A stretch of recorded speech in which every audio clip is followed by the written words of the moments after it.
Assalomu alaykum, qadrli futbol muxlislari. Kanalimizga xush kelibsiz. Kanalimizda yangi bo'lsangiz, obuna bo'ling. Video ostiga bir dona like bosishni unutmang. Bu kanal rivoji uchun juda muhim. Demak, biz boshladik.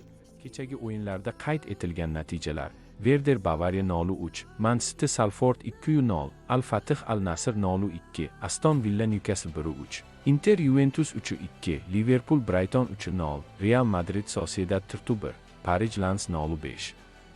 Real Madrid yozda birdaniga 6 futbolchini taklif qilishi. Madridning Real klubi navbatdagi transfer oynasida birdaniga 6 futbolchini safga qo'shib olishi mumkin.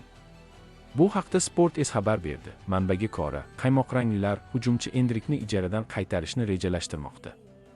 Braziliyalik futbolchi ayni paytda Lyon safida muvaffaqiyatli o'ynamoqda. Shuningdek, madridliklar tarbiyalanuvchisi Nico Pazni ham to'liq sotib olishi mumkin. U hozir Como-da top tepmoqda. Hozirda Real Madrid La Liga turnir jadvalida 57 ochko bilan ikkinchi o'rinda bormoqda va peshqadam Barselona-dan 1 ochkoga ortda qolmoqda. Abduqodir Husanovning Salfordga qarshi o'yini qanday baholandi?